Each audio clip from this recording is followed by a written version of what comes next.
वैसे तो हमारे देश के पीएम नरेंद्र मोदी कईयों की फैंस लिस्ट में शामिल है और पॉलिटिक्स के खबरों में तो वो अक्सर छाए ही रहते हैं। लेकिन पिछले कुछ दिनों से मोदी जी का नाम एक हस्ती से जुड़ चुका है, जिनके चलते वो आजकल सोशल मीडिया से लेकर हर प्लेटफॉर्म पर छाए हुए हैं।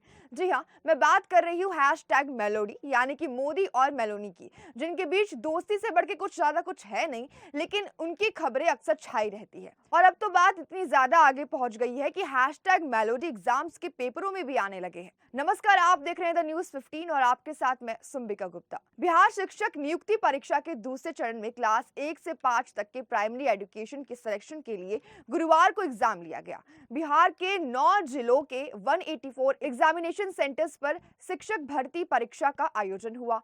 इसमें पटना के भी 20 एग्जामिनेशन सेंटर्स शामिल थे।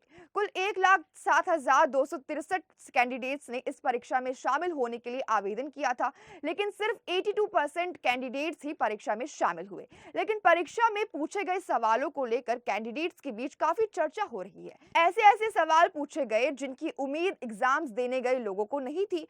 शिक्षक भर्ती परीक्षा में शामिल हुए कैंडिडेट्स ने बताया कि कई सवाल दिलचस्प थे, लेकिन कई सवाल बेहद कठिन भी आए थे। जीएस की परीक्षा में पूछा गया कि इटली की प्रधानमंत्री कौन है। बता दें कि इटली की प्रधानमंत्री जॉर्जिया मेलोनी इन दिनों भारत में काफी चर्चा में है। पिछले 1 दिसंबर को इटली की प्रधानमंत्री ने भारत के पीएम के साथ अपनी एक सेल्फी सोशल मीडिया प्लेटफॉर्म यानी कि एक्स पर शेयर किया था।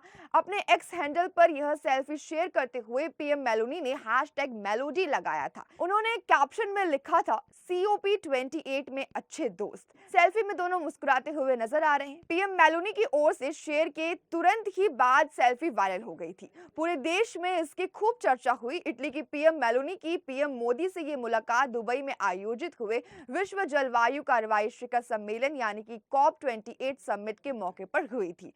बिहार की शिक्षक भर्ती परीक्षा में आज इटली की चर्चित प्रधानमंत्री का नाम पूछा गया तो कई एग्जाम दे रहे लोगों के चेहरे पर मुस्कान आ गई। हालांकि कई सवाल बेहद कठिन भी थे। जीएस के राज्य, देश से लेकर विदेश से संबंधित प्रश्न पूछे गए थे। सवाल था कि बिहार सरकार की स्टेट आइकन कौन है, थावे महोत्सव 2003 का आयोजन स्थल कहाँ है, 5वीं बाघ गणना रिपोर्ट 2022 के अनुसार भारत में बाघों की संख्या कितनी है, नाबार्ड के अध्यक्ष कौन है। ऐसे सवालों के जवाब देने में परीक्षार्थियों के पसीने छूट गए। पटना के एग्जामिनेशन सेंटर से बाहर आए एक कैंडिडेट विवेक ने बताया कि इस बार काफी सवाल कठिन भी आए थे। पिछली बार कुछ ही सवाल टफ थे, लेकिन इस बार कठिन प्रश्नों की संख्या ज्यादा थी। परीक्षार्थियों को गणित और जीएस के प्रश्नों का जवाब देने में काफी परेशानी हुई। हालांकि लैंग्वेज से जुड़े प्रश्न इजी आए थे। तो आज की हमारी इस खबर में बस इतना ही। इसी के साथ देखते रहिए द न्यूज 15। वीडियो को लाइक, चैनल को सब्सक्राइब करना बिल्कुल ना भूलें।